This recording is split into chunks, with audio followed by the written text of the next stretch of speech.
ریاض یقینا د څه لپاره راوستلی یم دلته څه لپاره راغلي یو؟ والا استاد یو خو د خارج میشتې پوښتنې ډېرې زیاتې شوي دي، ښه. ډېر زیات مشکلات دي. لږ ګپ به مو لګو، د صحیح هغې ده. پوښتنې به هم ځواب یې ښه. کوې او هر څه چې مهم وو د هغې څومره ستونزې دي او څومره پوښتنې شوي هغه به زه تا نه کوم او ته به ورته ځواب صحیح شو. وکړې. ښه راغلاست ټول زموږ خپرونې ته، جالبه خپرونه درته لرو، ګرځو چکر یې مو او تاسو ته ښې مشورې درکو. دا ویډیو په ځانګړي ډول د هغو ځوانانو لپاره ده چې په خارج کې اوسېږي. ریاض اخي ځه چې پې ورځه، چکر به مو وهو او ځه چې پې ورځه، راځئ چې پې ورځئ. ځه چې پې ورځئ. ښایسته ځای ناظرینو دی. لږ پکې راوله کیمرامین صاحب، داسې لږ کامره موږ نه واړوه، لږ له موږ نه دا ځایونه ښه ښکاره کېږي. وکړه دا ځایونه وګوري، ماشاءالله ښایسته دی. استاد زه غواړم یو موضوع چې ډېره زیاته مهمه ده، هغه زموږ ورونه او هغه ځوانان چې تللي دي خارج ته، هغوی بعضې ستونزو سره مخامخ دي، فکري ستونزو سره مخامخ دي، هلته مثلا اخلاقي ستونزو سره مخامخ دي، هلته قانوني ستونزو سره دوی مخامخ دي، لاره ترې ورکه ده. نو غواړو انشاءالله دغه چکر ته چې راغلي یو دا موضوع م راوڅېړو، لږ به دې ځوانانو ته هم رهنمایي وشي، لږ به انګېزه م واخلي او لږ به هلته د دې ژوند هم تغییر شي. هدف همدا دی. هو بالکل. زما او تا دواړو په لاسونو کې وسلې هم دي د خیر والا دا خو ځای هم فتح کړو. نو ځوانانو له هر څه نه مخکې خو هغه ځوانان چې خارج ته تللي دي، نو تاسو خو اوس ماشاءالله هسې هم تللي یئ. تر ټولو مهمه خبره دا ده که نه چې دا سوچ اول مهرباني وکړئ، نور پرېږدئ چې یاره زموږ دلته اوسېدل اوس جایز دي که ناجایز دي، او دلته اوس زموږ لپاره اوسېدل دا حرام دي که حلال دي. ځکه تاسو اوس هسې هم تللي یئ که نه، نو چې تللي یئ نو دا خبرې نورې بس دي. که حرام درته وي بېرته نه راځئ، نه راځئ که نه. نو دا فایده دا سوچونه هسې د ستاسو وخت در ضایع کوي، ذهن مصروفه کوي او له ډېرو کارونو نه غورځېږئ. صحیح شوه. هغه خلک چې دلته په افغانستان کې دي دا تصمیم که ونیسي او په دې اړه فکر وکړي چې زما تګ هلته جایز ده که ناجایز ده، زه لاړ شم که لاړ نه شم، د هغوی لپاره صحیح ده. دا باید په دې قضیه کې فکر وکړي. خو او په دې اړه زموږ الحمدلله یوټیوب کې عفان چینل کې ویډیوګانې هم شته چې خارج ته باید ځوانان لاړ شي او که لاړ نه شي، که لاړ شي کوم ځوانان باید لاړ شي او کوم باید لاړ نه شي. خو هغه ځوانان چې اوس تللي دي فی الحال او رسېدلي دي که نه، نو موږ تاسو ته دعا کوو چې الله مو مل شه. فی الحال تاسو هلته دا سوچونه نور پرېږدئ، بس رسېدلي یئ فی الحال هلته دا ذهن خپل راغونډ کړئ. دا ذهن چې تیت په تره کړي که نه، نو نشي کولی انسان چې تمرکز وکړي. د انسان ذهن دا ډېر محدود ده، لیمیټډ که نه، لیمیټډ کمپني که نه، انلیمیټډ کمپني و که نه. نو دا زموږ او ستاسو ذهنونه محدود دي. موږ او تاسو باید د خپل ذهن راغونډ کړو، چې راغونډ یې نه کړو یقین وکړه چې دنیا به هم نه جوړه شي او نه به هم آخرت جوړ شي. نو هلته تاسو د خپل ذهنونه لږ راغونډ کړئ او ووایئ چې اوس راغلي یو، اوس به خپل ژوند جوړو او دلته به اوسېږو، او که الله جل جلاله برابر کړه بېرته به خپل هیواد ته ځو. صحیح شوه. نو هلته چې تاسو تللي یئ، هلته دا یو ستاسو لپاره اوس فی الحال یو فرصت ده. ستاسو ماشاءالله پکې ازادي شوي دي، هرې خواته کولی شئ لاړ شئ که نه، او ښه چانس تاسو ته برابر شوی ده. پی آر کارټونه به درته درکول کېږي او کیدای شي آینده کې پاسپورټونه هم واخلئ. نو دا هلته په خارج کې یو ایسټ خلک ورته وایي، یو لاسته راوړنه ده چې یو سړی ولري که نه. اوس که یو سړی په افغانستان کې اوسېږي خو هېڅ چېرته هم نشي تللی که نه، بند پاتې ده، ډېر په مشکله به ته حتی د همسایګانو ویزه هم ډېر په مشکله اخلي. نو ته څه شوې؟ محدود شوې. خو چې خارج ته لاړ شوې هلته ماشاءالله ته ستا باندې ډېر محدودیتونه څنګه شو هغه راکم شول. نو دا له ځان لپاره یو فرصت وګڼئ او تاسو کوشش وکړئ انشاءالله چې هلته اوس فکر وکړئ چې څنګه پرمختګ کولی شي، څنګه اسلام ته ګټه رسولی شئ، څنګه خپل ځان ته، خپلې کورنۍ ته، خپلو خپلوانو ته، حتی خپل افغانستان ته په آینده کې څنګه ګټه رسولی شئ. په دې اړه انشاءالله فکرونه شروع کړئ. دا فکرونه مه پرېږدئ چې دلته موږ اوسېږو او دلته به موږ څنګه اوسېږو، زموږ اوسېدل دلته صحیح دي که غلط دي، او یو عالم پکې یو څه وایي بل پکې بل څه وایي. بس چې اوس تللي یئ تللي یئ. که ډېر هم زیات زړه نارامه یي که نه او خفه یې، حد اقل فامیل بېرته راولئ، هېڅ خبره نشته که نه. کارډونه واخلئ او بېرته راشئ خپل فامیلونه دلته راولئ که نه. خو داسې مه کوئ که نه چې تاسو هلته هم په دې وړوکیو شیانو کې چې مثلا دلته کار وکړم هلته یې ونه کړم، دلته به یو 1000 یورو راځي هلته 1.5 زره، هلته په 1000 1200 به ستاسو ژوند جوړ شي. چې هلته تللي یئ فرصتونه تاسو لپاره ډیر زیات دي، امکانات ډیر زیات دي، نو کار ته کار ووایئ او پرمختګ وکړئ. صحیح ده. هلته کمیونټیانې ماشاءالله شته دي، دیني اسلامي مرکزونه شته دي، له هغه سره یو ځای شئ، خپل اولاد ته توجه وکړئ، خپل فامیل ته توجه وکړئ. استاد د خارج کې پونډونه هم ګټي او ډالر هم ګټي او یوروګان هم ګټي، بیا هم په ډیپریشن کې دي او تشویشونه لري او پوښتنې کې هر ورځ پوښتنې دي مشکلات دي او دلته هم خلک ډېرې پیسې غواړي، خرچې غواړي دلته، او دلته هم ټول ځان ته صوبې دي که نه. او نو د باندې به انشاءالله بحث وکړو، دا ټولې پوښتنې زه به پوښتنه کوم او تاسو به انشاءالله ځواب راکړئ او دا خارج میشتې به هم پوه شي. لږ به سخته تمامه شي نو دا ډېرې پوښتنې دا به څوک جوابوي؟ نه یو پوښتنه یو ځواب، او لږ به چکر مو وهو، ګپ به مو لګو او دغه کوم پوښتنې چې د خارج کې ورونه دي، کورنۍ په اړه دي، د پیسو په اړه دي، د عاید په اړه دي، افغانستان ته پیسو لیږلو په اړه دي، خبره ټوله لکه پیسو باندې ټول خبره خارج ده او افغانستان دی او بس پیسې دي، بس د باندې به ګپ ولګو. صحیح ده. مجلس به مو کو، چکر به مو لګو، دا به هم ځواب کوو. سمه ده خبره. دوه ګټې به واخلو، هم به چکر ووهو، هم به د دوی پوښتنې ځواب. انشاءالله الله دې پکې خیر واچي. استاد محترم، د خارج نه چې کوم ورونه راځي که نه او یا کورنۍ راځي، فامیلي راځي، دلته موږ څنګه استقبال کوو؟ بالکل موږ او تاسو باید دا په ډیر ښه توګه باندې د دوی استقبال وکړو، ډیر په خوشحالۍ باندې، ځکه هغه هلته بیچارهګان خسته شوي دي، په تنګ شوي دي که نه، نو چې دلته افغانستان ته راځي په ډیر یو غټ هیله او امید او خوشحالي باندې راځي، یار دلته زموږ خپلوان دي، دلته راشه درشه ده، دلته ګپ شپ ده، دلته خوشحالي ده، نو موږ او تاسو باید هغوی ته د خپلې سینې پراخه کړو. صحیح ده که نه؟ او د زړه له اخلاصه او السلام علیکم، په خیر راغلې که نه، داسې نه چې اول لاس ورته په دې جیب باندې کېږدي چې جیب یې څنګه ده، ډکه ده که نه خالي ده که نه. نه خیر ده، اول تمه او توقع مو ورته کوئ. دا څومره چې خارج نه زموږ دوستان راځي نو تاسو اول دا سوچ مه کوئ چې ده به څه راوړي که نه، هغه خلک ټوکې کوي که نه، وایي چې کله پلار راشي کور ته که نه، په ځای د دې چې سر ته یې وګوري چې سر خو یې محفوظ ده که نه، لاسو ته یې ګوري که نه چې راوړي دي که نه، نو تاسو اول د هغه لاسونو بیکونو ته مه ګورئ. هغه دې هم لیدلی که نه، ډېر وي خارج نه چې راځي استاد یې صابون او شامپو راوړي وي، لکه دلته موږ چې ورته په منان ښکاره. نو زما خو نظر دا چې د دغه خلکو باید موږ ډېر ښه استقبال وکړو، تمه او توقع ترې ونه کړو. د دوی چې دلته چې راځي که نه، د دې لپاره چې ساعت یې تېر شي، موږ هم باید ورسره ساعت تېر کړو، او د دوی راتګ دلته دا د ټولو په خیر ده، د وطن په خیر هم ده او د صله رحمي هم پالېږي، او مثلا تاسو ته په خپل باندې چې ښه استقبال وکړي، هغوی د خپله تحفې هم درته راوړي، مشکل نشته که نه، خو موږ باید دوی سره ډېر ښه وخت تېر کړو. که راهم نه وړي استاد، د دوی خو حق پرې نشته. دا چې موږ یو بل سره وینو که نه، والله دا کمه خبره نه ده. په دنیا کې چې موږ کله یو بل سره ګورو، ملاقات کوو، ناسته پاسته کوو، دا ډېر د خوشحالۍ ځای ده که نه، او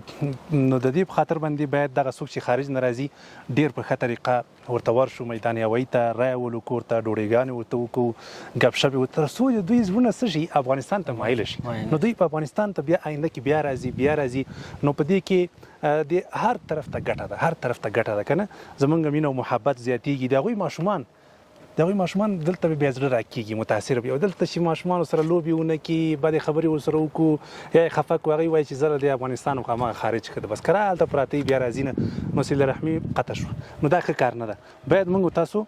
دا خپلوان او دوستان چې خارج نه راځي ډېر زیات ورته خوشحاله شو او ښه استقبال کړو، که څنګه داسې فکر کوئ؟ خبره ده. یاد ورته خو ملته ډېر وخت تېر کړی ماشاءالله، او بیا په تېښته باندې بریالی شوی راغلی، نو ته ماته ووایه چې هلته خو د ځینې ځوانان ماشاءالله ثابت قدمه پاتې شي، بلکې ښه طرف ته روان شي، او ځینې بیا متاسفانه ګډ وډ شي، چې د دې وجه څه شی ده؟ استاد محترم، هلته مختلفې وجې لري، او اوله مهمه وجه چې څومره ما هلته ملګرو سره ناسته پاسته کړې او هغې نه اورېدلي، هغه ملګرتیا ده استاد،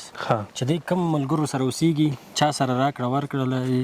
چا سره ناسته پاسته لري، دا ډېر مهم دی. اوس ډېر ورونه هلته ماشاءالله دعوتګرانو سره، مسجد کې علماو سره، ښه خلکو سره، نیکانو خلکو سره چې مثبت فکر لري، ښه فکر لري، کاروبار کې ژوند ته نور ته خیر رسېږي، هغوی سره د دوی ارتباطات برابر شي، نو دوی هغې نه انګېزه واخلي، هغوی نه پرېږدي که نه، لکه که لږ هم داسې بدې لارې ته ځي، ورته نصیحت کړي چې ګوره ورور ته دلته دې لپاره نه یې راغلی، ته پلار دې لپاره لېږلی، ته دې خیر لپاره لېږلی، راځه دا کار وکړه، دا کار وکړه، هغه خپل مسؤلیت ادا کوي.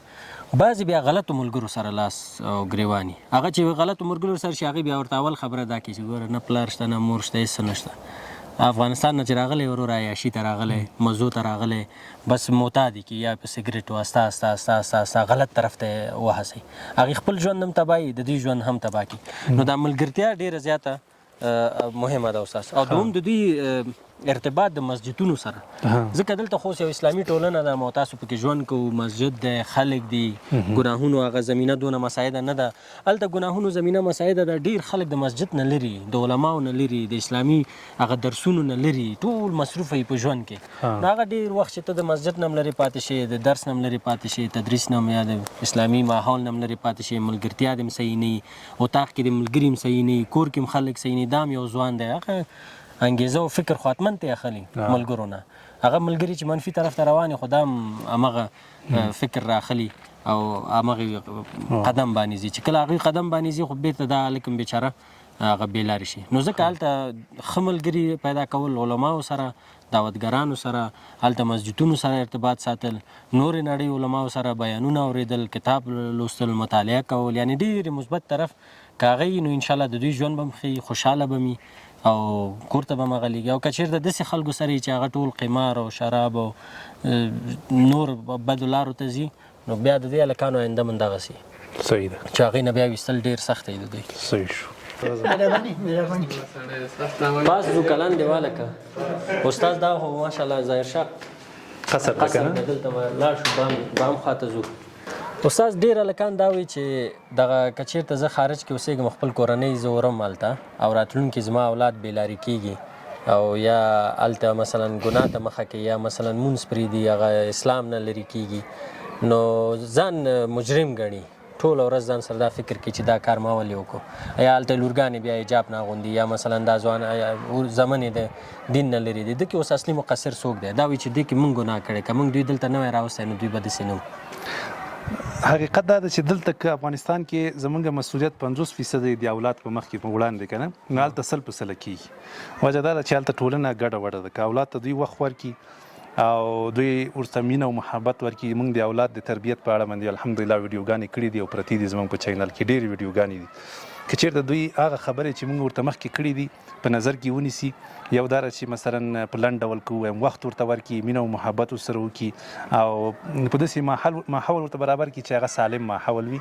نو انشاءالله ډېر امکانات شته چې د دوی د اولاد بېلارې نه شي او په سمه لاره باندې انشاءالله روان وي. دغه تشویش به رفع شي. صرف په تشویش باندې کار نه کېږي چې موږ اولاد ته تشویش وکړو. که اولاد ته صرف تشویش وکړو، زموږ اولاد نه په افغانستان کې سالم تربیه کېږي نه په خارج کې، په هر ځای کې چې هغه بېلارې کېږي. صحیح ده. خو که چېرته توجه ورته وکړو، که اولاد په هر ځای کې انشاءالله چې هغه زموږ توجه او له الله جل جلاله نه توفیق غوښتل، د هدایت غوښتل، انشاءالله هغه ګټه کوي او اولاد به انشاءالله سالم رالویږي. او استاد هلته بل مهمه خبره دا هم ده چې چا سره ته تماس کې، لکه هلته کمیونټي سنټرې دي، مسجدونه دي، دا کورنۍ ډېری وخت د مسجدونو نه لرې دي. بعضې ورونه وایي چې موږ وخت صحیح دی، وخت مثلا چکر ته دوی وخت لري، ډېری ځایونو ته ځي ماشاءالله، سمندر غاړې کې، پارکونو کې کبابونه خوري، خو بیا چې د اولاد تربیه راشي او مسجد راشي او هغه نږدې ځای راشي او دغسې کورنیو سره چې هغه کورنۍ ماشاءالله ښه فکر لري، سالم فکر لري، مثبت فکر لري، هغوی سره رفت آمد زیات شي، هغوی سره ناسته پاسته زیاته شي او نو او ستا خبرې مطابق چې دوی ته وخت ورکړل شي، نو کېدای شي دوی کوشش وکړي چې د اولادونه یې ښه ورسېږي. او ډېری ورونه شته چې په مثلا د اروپایي هیوادونو، امریکایي هیوادونو یا دې ځینې تلي په مدینې نه فارغ دي ماشاءالله، درسونه ویلي، قرآن حافظان دي، دعوتګران دي، غټ غټ خیریه کارونه کوي، صدقې کوي. اسلامي هیوادونو کې ډېر غټ کار کوي. حال دا چې دا ماشومان هلته پیدا شوي دي، همدا ماشومان هلته غټ شوي، خو دلیل یې دا دی چې د دوی هغه کورنۍ چې کوم مور او پلار دوی ته وخت ورکړی، د اولادونو ته خپل وخت ورکړی، فکر یې ورکړی او دوی دلته رسولي دي. بله موضوع استاد چې مهمه ده هغه دا ده چې ډېری ورونه هسې نه وایي چې دې ځینه موږ نه ډېرې پیسې غواړي، کاکا یې غواړي، ماما یې غواړي، عمه یې غواړي، پلار یې غواړي، هر څوک فکر کوي چې بس موږ هلته بس پیسې دي او چاپ کړي دي او نه رهېږي، بیا خفه کېږي، یا مور ورته وي شیدې مې درته نه بخم، یا پلار ورته وي حق کومه دی که نه رالېږي. ستنه شي دغه لږ منځ کې پکې هغه راوسته، وقفه هم پکې راوسته او دلته تاسو وینئ تاریخي دا یو منار د زبردست په طبیعي ډول باندې ماشاءالله جوړ شوی ده او ډېر ښایسته ښکاره کېږي. موږ پاس راوختلو چت ته، داسې ښکاره وایي چې دا دی داود خان ظاهر شاه هغه ماڼۍ ده ماشاءالله او ډېر زبردست ځای جوړ کړی. دې خواته شنه ځایونه دي، دې خواته ښایسته منظر لري، هرې خواته یعنې سړی روح تازه کیږي ماشاءالله. استاد تا وبخښه یاداوري وکړه چې دغه ځوانان چې هلته اوسېږي که نه او کورنۍ هلته نشي پاتې کېدی خارج کې، هلته ورته مشکلات دي، کورنۍ دې خپل راولي افغانستان ته، نو دا بیا هلته سړی مسافر شو، کور به دلته یو دا به هلته یو، دا به بیا څنګه کوي؟ اصل کې ګورئ پروګرام باید داسې جوړ شي که نه چې هلته که څوک اوسېږي، دا خبرې خو ډېرې زیاتې دي خو موږ نه کټ را کټ کېږي خیر که نه، نو کومه خبره کې چاته لږ نیمایي خبره ورسېده یا پوره صحیح سر یې پې خلاص نه شو نو هیله ده چې خلک خفه نه شي نو غوسه شي موږ ته، ځکه دا خو بلاک ده که نه، عادي د ګپ شپ غوندې ویډیو ده چې روانه ده مخکې. په خارج کې چې څوک اوسېږي هلته دوی چونکې مصارفات زیات دي که نه، نو په اسانه باندې دوی نشي کولی چې مالداره شي، ډېره مشکله ده. مهمه دا چې موږ تاسو باید واوسېږو په داسې یوه ځمکه کې چې هغه ارزانه وي، مصارفات کم وي، او کار باید وکړو په داسې ځمکه کې چې هغلته عاید ډېري او قیمتي ځمکه وي لکه خارج که نه، نو دا بیا ډېر ښه راځي. اوس چې ته فامیل سره هلته اوسېږي نو ایله دومره وګټې چې هغه ژوند دې پرې روان دي، مالداره کېدی نه شي، صحیح شوه. نو د دې په خاطر باندې که چېرته دوی په آینده کې د خیره فامیلي انتقال شي دلته کاروبارونه داسې برابر کړي چې یې آنلاین ډول باندې وکړي یا کله لاړ شي وراشي، نو زه فکر کوم لږ خوښ شو، ښه دا ویډیو به لږ جالبه شي. جالبه شي. څنګه دا څه دي؟ دا خو هغه د کټاره ده، جوړه نه ده، ماته شوې لاندې غورځېدلې کټاره یې. داسې راوځي نه چې دا ځان سره ویسو. ډېر ښه دي والله ډېر ښه ځای نه دی استاد، ډېر ښه ځای نه دی. ماشاءالله ماشاءالله وایه که نه، ماشاءالله ماشاءالله تبارک الله. دلته هم لاره تللې ده که نه، اعظم داسې به لاړ شو، لاړ به شو، دا د ظاهرشاه هاوس ته به بیا موږ پسې راځئ، ظاهرشاه هاوس ته به لاړ شو که نه. استاد بله موضوع دا وه چې دا ډېری ورونه خارج کې چې دي نو یار څو موږ نه ډېرې پیسې غواړي، پلار یې غواړي، مور یې غواړي، خاله او ماما، کاکا، اما، انډیوال، خپلوان، همسایه، ښه کوي چې دی غواړي، خو هلته پیسې ډېرې دي که پیسې نه دي سم داسې لکه د واڼو پاڼو ونې نه دي، دومره ډېرې دي هلته ګوره، ډالر او پاونډ او یورو دي بس دا ټول دا راځوان دي په خارج کې پیسې باید ته ترویې غواړي، نو راویلېږي که نه، کنجوسي دې نه کوي، کنجوسي دې نه کوي، افغانستان ته پیسې رالیږي او کوشش دې کوي چې داسې ځي ته یې راولېږي که نه چې دا خلک کاروبارونه روان شي، داسې دې نه کوي چې ورته راویلېږي او هغه یې وخوري راویلېږي، دا څه حال ده د حوالو که نه، یو بده حال ده په دې سرای شهزاده کې. نو پیسې دې ورته رالیږي خو داسې دې پې شرط کوي چې تاسو یو برنامه موږ ته راولېږئ، هغه که د دوی ورونه دي که ماماګانې دي حتی که پلار دي که نه پلاران دي، نو دوی ته دې برنامه ولیږي، مثلا چاته موټر اخیستی، چاته زرنج اخیستی، چاته دکان جوړ کړی که نه. استاد ضرور خارج کې او زه دلته زرنج چلوم نه کوي که نه، مفت مزه کوي که نه چې ورشي حواله راواخلي او درځه سټایل. ورور خارج کې زه به دلته ټکسي کې ناست یم چلوم، ورور مې لندن کې چشته تللی دی، مزه نه کوي که نه، ورور دې هم راشي دلته بېرته. و دا خارج چا لېږلي دي که نه، داسې فکر کوي لکه هغه یې چې ګروکان کړي دي، پیسو ماشین یې دی جوړ، پیسو ماشین ته ورته رالیږي، دوی دا فکر کوي په دلته. نو زه فکر کوم نه به د هغوی ژوند دلته هلته جوړ شي، نه به دوی دلته جوړ شي که نه، ټول عمر بس حواله راولېږي. ورور بیچاره راشي چې ګوري او د 40 لکه روپۍ رالېږلي، پوښتنه وکړي چې څه شول، هغه وخوړل، نور چې لرئ نه، کور لرئ نه، هېڅ نه لرئ، بیا ورته وایي چې ته هم په درد نه لګېږي. زه همداسې پرې یو نفر و که نه سعودي کې ماته ویلې وایي 10 کاله مې پیسې راولېږلې که نه، وایي اوس چې راغلم چې مجبوره شوم د پښو وغورځېدم او بوډا شوم، اوس چې راغلم وایي راته هېڅوک هم راته توجه نه کوي، وایي چې زه تا موږ ته چی کړي دي نه دې راته کور اخیستی، نه دې راته بنګله جوړه کړې ده، هېڅ دې هم نه دي کړي. وایي زه وایم چې یا الله نو هماغه خبره ده چې هندوستړی خدای څومره منډې مې وکړې که نه، سعودي بیچاره مسافري هر وخت پیسې ورته رالېږله. زه وایي اوس پوه شوم چې هو دا څومره والله یو خبره ستاسو ته دا چې سړی مالدار یې قدر یې ډېرې ښه زما د ماما زوی ټوکې کوي که نه، وایي سړی مالدار یې هسې د چا د خولې نه ورته عجي عجي وځي خبره همداسې نه ده. اوس دا بیچاره چې سعودي کې و په ټولو به ګران و، اوس چې پوه شي چې سړی ختم دی، نور کار نشي کولی، دلته چې راغی په ټولو اوس بد لګېږي، اورونه هم پرې بد. زه همداسې ورته خفه شوم که نه، ما ته وایي چې تا موږ ته چی کړي دي، څومره د افسوس دا تنها مسافرین چې پکې چې پیسې مو نه لېږي، دغه تنها د کورنۍ نه لرې دا مسافرین قیمت یې دوی نشي پوره کولی. او که نه ته فکر وکړه دومره وخت اختر دې معلوم نه دی، ژوند دې معلوم نه دی، خوشحالي دې معلوم نه ده، د غم نه خبر نه، د خپلوان چې راشي 10 خپلوان مړي، څوک پیژني نه، ماشومان هم نه پیژني، هر څه نه لرې تنها هلته یو کوټه کې بیچاره پروت دی، خواري کوي، او دلته دا خلک هم ترې قناعت نه کوي، خوشحاله ترې نه وي او مننه ترې نه کوي. بلکل ګپ شپ هم ولګوو، خو جدي خبره هغه دا ده چې دا مسافر باید تمرکز وکړي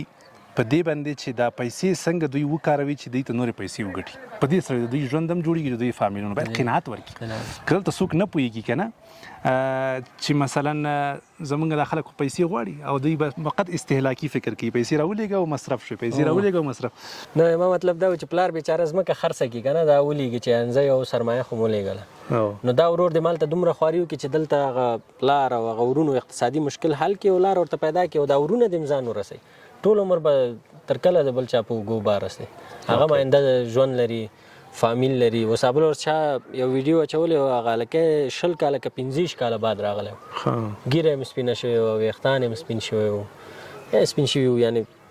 سخت حالت او دلته راشي بیا دلته مې څه نه کور نه بېت هماغه غریبي ورونه هم هماغسې قرار ناستې بس کار نشته او روزګار نشته که نه نو ستا خبره صحیح ده چې دوی لږ بالکل یو ځل په افغانستان کې زموږ یو ملګري کور واخیسته ډېر په مشکله تللی و خارج ته که نه نو کور یې واخیست ډېر کلونه 15 کاله یې کوشش وکړ کور یې له واخیست هغه کور چې ده واخیست هغه نه دته څومره روپۍ راځي خبرې یو 10-12 زره کرایه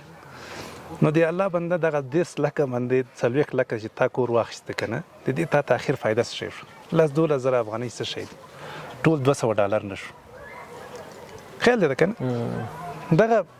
چې فقط موږ تاسو ذهني لحاظه آرام شو که نه دا ټول عمر بس دا خلک په دې فکر کې دي کور او باید چت وي کور د الله بندګانو د دې په ځای کې د پیسې کاروبار کړی وای که نه هم بدایل مسافري خلاص وو هم به کور له جنجالونو خلاص شو ټول راپورته شوي په یو کور اخیستو باندې چی وشو دومره کور وخت یې ځای که اخر راغلی 12,000 افغانۍ تا ته ورڅخه ګټه راغله یو تجار و هغه به من دا خبره کوله زما یو ملګری دی هغه ملګری و وایي خو توان لري $2,000 وي چې کور مې واخلي که نه نو ما ورته ویل چې ولې کور نه اخلي 2 سرمایه لرم په ده باندې چې 1 لک کور واخلم هغه کور نه اخلم پې کاروبار کوم 10,000 افغانۍ کرا ورکوم ښه اپارټمان کې ژوند خبره جوړ ختم په ده باندې کاروبار کوم 10 چنده د کور دا کور واخلم زه 10,000 افغانۍ زما کرایه ده او $1 زه مصرف کوم چې یو کور واخلم چې هغه ځای کې کینم ولې 10,000 کرا نه ورکوم 1 لک باندې کاروبار کوم ښه چې یو ښه ډېر مې وګټل پیسې مې اضافه شو د کاروبار نه مې اضافه و بیا به یې ځمکه یو کور اضافي واخلم نو دوی باید خبرو لنډیز دا شو چې اقتصادي پوهه باید افغانان ترلاسه کړي د دې لپاره چې پوهه اقتصادي پوهه که نه په ویډیوګانې دې وګوري هغه دې وګوري مجلې دې کتابونه فرصتونه ډېر دي استاد نور خلکو نه زده کړي کاروبارونه دي ماشاءالله څومره ورونه چې د افغانان په کاروبار کې نوم لري استاد په ډېر پاکستان ته کتلی که مثلا ایران ته تلي که مثلا ترکیې ته تلي چشم بدور به ورسره وایي چې ناظر نه هلته ماشاءالله دوی ښه کار کوي یعنې ځان په خپو دروي خو یو دغه چې په اوږو بار دي د افغانستان نه په اوږو بار دغه مشکل باید حل شي بل استاد محترم دا هلته د دوی مثلا که څوک بلجیم او ډېرو هیوادو کې اوسېږي فرانسوار ملک کې دوی د خپل همسایګان چې مسلمانان نه دي او د نورو مذهبو خلک دي کېدای شي هندوانې کېدای شي سیکانې کېدای شي عیسویانې کېدای شي بل دي که نه دوی سره د همسایګان سره راشه درشه دوی څنګه وکړي ونه کړي کیني جګو ټیټو هغه های هلو ورسره وکړي که نه بالکل مونږ اسلام چې ده دا د اړیکو دین ده دا د محبت دین ده صحیح شوه نو موږ تاسو اول مسلمانان باید په خپل منځ کې سره مینه او محبت ولرو او نورو خلکو ته باید حتما ګټور تمام شو نو نورو خلکو سره باید اړیکې ولرو مثبت اړیکې د دې لپاره چې خلک له اسلام نه ښه تصور واخلي او دا ډیره مهمه ده اړینه ده په خارج کې که موږ ځان تک کې تنها داسې ونیسو که نه او ځان ګوښه ونیسو که نه نو نه کولی شو چې خپله ښه یو څه زده کړو او نه نورو خلک متاثره کړو له اسلام نه همداسې ده که نه نو دا ډېره ضروري خبره ده چې راشه درشه باید دوی وکړي او دوی باید په نورو کې مؤثر تمام شي یعنې په ځای د دې چې هغوی په دوی د هغوی ژوند په دوی باندې ډېر تاثیر وکړي باید هغه خلک د دوی نه متاثره شي د مسلمانانو اخلاقو نه ناستو نه ولاړې هر څه نه خو موږ متاسفانه بیا سرچپوي هغوی نه متاثره شي بیا اسلام ته هم شا کړي بالکل نه ویرېږئ مه له چا نه او شرمېږئ مه باجرأته اوسېږئ ځکه الحمدلله یوازینی حق دین هغه د ځمکې په سر باندې اسلام ده نو اسلام کې نیمګړتیا نشته صحیح شوه که نه د ټولو په خیر باندې ده چې دوی اړیکې وساتي یو بل سره راشه درشه وکړي مثلا د یو کافر واده ده هغه ته وغواړي ته ورته ورنشئ هغه وایي دا سره کم اسلام ده خیال دی که نه نو داسې یو عجیبه غوندې اسلام به ناشنا غوندې دین ورته ښکاره شي یاره دا داسې د کرکې غوندې دین ده نعوذ بالله چې دی ورشي ورته وایي زمونږ دین داسې ده زمونږ دین داسې ده یو دوه خبرې چې بیان کړي هغوی یا مریضې پوښتنې ورته وکړي مریضې پوښتنې وکړي یا مثلا د مسلمانانو اختر یو تحفه ورته ویسي چې موږ اختر د اسلام کې داسې ده یا روژه ده روژه ماتي مسایل ورته تشریح نو دا خلک به اسلام سره څه شی شي اړیکه به پیدا شي محبت به پیدا شي حد اقل اسلام به وپېژني د دې په اړه باندې به تحقیق وکړي چې راشه درشه نه نو دا خلک به څنګه مسلمانان شي موږ الله جل جلاله رالیږلي یو دې دنیا ته دعوتګران دعوت په هغه وخت کې کېږي چې موږ خو یو څوک وپېژنو که نه چې زه تا ونه پېژنم که نه تا سره خبرې کوی شم ته به ما باور کوی شي نه خو چې ودې پېژنم ته به ما باندې باور هم وکړې زما خبرې به م واورې غوږ به ونیسې دا به څومره ښه شي اسلام به خپور شي که نه او ښځې باید یو بل سره اړیکه پیدا کړي تر څو د خپل دین ورته واضح کړي دوی مجبور کېږي چې بیا مطالعه وکړي هغه قصه چې استاد ما لوستله چې دا ښځه څنګه متاثره شوې ده او اسلام په اړه تحقیق کړی بیا مسلمان شوی دلیل دا و چې دا شفاخانه کې پرته وه هېڅ چا پوښتنه نه وه کړې لکه زوی یې هېڅوک هم نه و یوازینی کس چې د دې پوښتنه کړې وه د دې مسلمان همسایه وه هغه تلې وه شفاخانې کې د دې پوښتنه کړې وه چې څه ته دې خو ضرورت نشته پخلی ورته وړی شیان ورته وړی نو هغه ویلي چې زما دونه خلک یعنې که شاوخوا که لور مې ده څوک دی هېڅوک رانغلل ته ولې راغلی ده ورته ویل چې زموږ رسول الله صلی الله علیه وسلم دغسې ویل چې د مریض پوښتنه دا ده نو ته زما همسایه په موږ حق لري نو هغه د اسلام تدریس نگانه چې موږ ته د اسلام د ګاونډي حقوقو په اړه ویلي او د مریض پوښتنې په اړه زه راغلی نو هغه ډېر متاثر چې دا څنګه دین دی چې پردي خلکو کره لاړ شو پوښتنه یې مو کوه شفاخانه کې هم پوښتنه وکړه بیا تلې وه مطالعه یې کړې وه بیا مسلمانه شوې وه چې دا یعنې دوی کورنۍ حتی کوی شي چې دوی د خپل دغه هغه رسول الله صلی الله علیه وسلم کوم سنت چې دي یا اخلاقیات یا موږ ته کوم درسونه چې ورکړي دوی هلته عملي کړي او خلک د دوی کارونه متاثره شي واقعیت زمونږ د دین دا مکمل د اخلاقو دین د والله د کافرانو ته فقط یو بهانه پکار ده که نه هغوی کوشش کوي چې اسلام هغوی ته بدنامه کړي بدرنګې کړي موږ به کوشش کوو چې اسلام ښه دین معرفي کړو د دې لپاره چې متاثره شي که نه یقین په الله وکړه چې حدیث د نبی علیه الصلاة والسلام فرمایي یو صحابي ته ویلي ان یهدي الله بک رجلا واحدا خیر لک من حمر النعم وایي که چېرته الله یو نفر ته هم هدایت وکړي ستا په لاس دا تا ته د دنیا له غوره نعمتونو څخه هم بهتره ځکه څومره عمل کوي هغه تا ته ذخیره کېږي نو کوشش وکړئ انشاءالله ښه تصور خلکو ته ورکړئ راشه درشه باندې خلکو سره اړیکې پیدا کړئ له کافرانو سره هلته مرسته وکړئ ښه ورسره وکړئ قرآن شریف کې الله جل جلاله موږ ته فرمایي چې کافران له تا سره جنګ نه کوي که نه وژنم نه نو ان تبروهم وتقسطوا الیهم اته ویستمه سپاره کې تاسو به هغوی سره ښه کوئ له عدل نه به ورسره کار اخلوئ دوکه به نه ورسره کوئ غلا به نه ترې نه کوئ د دې لپاره چې هغوی زړونه نرم شي او مسلمانان شي خلک چې مثلا په زاړه بوډاګان خلک پراته دي که نه په اکورونو کې وو هلته ته پوهېږي کوم خدمتګاران دي هغوی خوښېږي کوم خدمتګاران چې مسلمانان ځکه هغوی الله نه یېره هغوی په اخلاص سره هغوی زما دا دنده ده کنځلې ورته نه کوي بد اخلاقي نور سره کوي نو هغوی مسلمانان خوښېږي بالاخره په بوډاتوب کې هم چې یو نفر مسلمان شي هغوی غوښتنه هم کوي هماغه مرکز نه غوښتنه کوي چې ما ته داسې یو مېرمنه ولیږه چې مسلمانه وي ځکه چې هغه زما ښه ساتنه کوي هغه اخلاق ځکه هغه مسلمانه ده الله یېرېږي ښه اخلاق ورسره کوي څه چې اسلام ورته ویلي هغه ورسره کوي بلکل چې بوډاګان هم مسلمانان شي که نه دا څه وړه خبره ده بوډاګان مسلمانان کوي ماشومان ښځې نو الله جل جلاله به ستاسو ژوند کې نور هم خوشحالیانې راولي ورځ تر بلې به انشاءالله او دا داسې نه شي چې الله مکال ته دوی دوکو ته مخه کړي چې خلک په ځای د دې چې د دوی نه هم نفرت وکړي هغه د اسلام نه هم نفرت وکړي استاد محترم بله مهمه موضوع په خارج کې هغه دا ده چې ډېری ورونه د دولت نه پیسې اخلي یا پانتون ته نه ځي د پانتون پیسې ته اخلي دوی ته 1000 یورو یا 1000 پاونډ یا 1000 ډالر هر څونه دوی ته ورکوي دولت دوی ته پیسې ورکوي خرچه ورته ورکوي چې تاسو پانتون وئ دوی پانتون فیس هم ورکوي بیا د دولت نه دا پیسې اخلي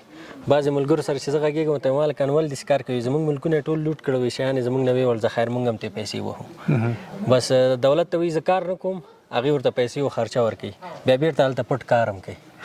تور کار ورته وایي دکې اوس لانجه ده که نه بلکل دا لانجه ده دا ډېر زما په نظر ډېر وړکی سوچ ده که نه چې دولت نه دلته وهنه وکړو هلته ځان غلی کوو دلته تور کار وکړو په پټه که نه په غلا باندې او پانتون دې ویلې بیا فیس دې ووهه دلته دروغ ووایه هلته دروغ ووایه دا ډېر وړکی سوچ ده دا سوچونه پرېږدئ د دې په ځای باندې که تاسو رښتیا غواړئ چې مالداران شئ که نه نو دغه لاره غلطه ده دا لاره تاسو مالداري ته 1000 یورو باندې به د په خارج کې چی وسي که نه هسې چټي به ځای خوشحاله ده چې یاره ګټه مې وکړي دې ته ګټه نه وایي د دې په ځای باندې داسې خلکو سره یو ځای شي چې غټ غټ کاروبارونه وي نو انشاءالله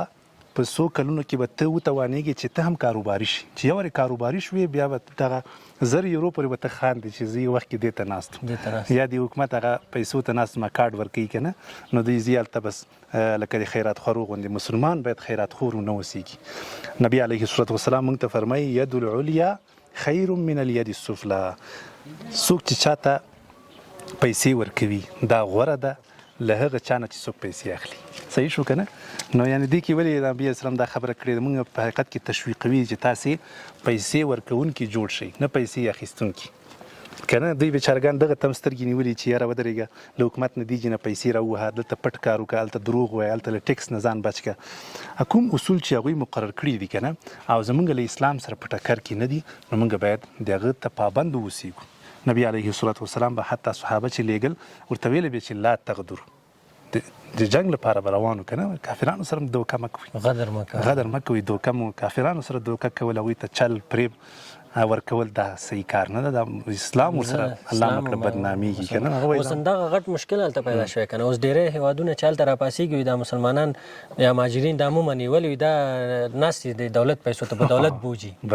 نور خلک په دولت بوج نشي دوی په دولت بوجي نه تاسې باید کاروباري واوسېږئ حکومت ته ووایي چې نه صرف زه تا نه بلکې زه نورو خلکو ته وظیفه ورکوم نورو خلکو ته کار ورکوم شرکتونو سره یو ځای ښه فکر وکړئ چې مثلا یو نفر ده که نه غواړي چې هغه آینده کې څه شی شي مثلا سلماني والا سلماني دکان خلاص ته ورې سلماني والا ژوند وګوره چې سره کم ده که نه که د هغه ژوند ډېر اعلی او خلکو سره یې مرستې هم کولې او غټ کش و پش خو ته هم سلماني والا جوړ شه خو که هغه بېچاره په خپله باندې ته چېرته به ورځې سلمان خو داسې یو نفر چې مثلا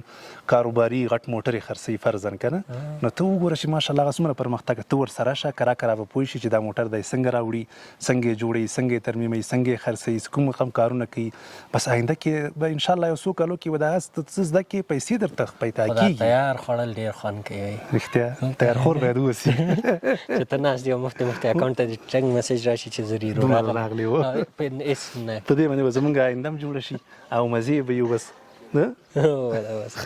استاد ډېر وګرځېدلو که نه څه ښایسته منظره ده ستړي شو لږ دا ونې ګلان زبردست طبیعي ځای دی که نه بلکل ماشاءالله نو زه یم دلته به کینو لږ ښه خبره ده څه دی ویلې دمه به جوړه دمه به وکړو او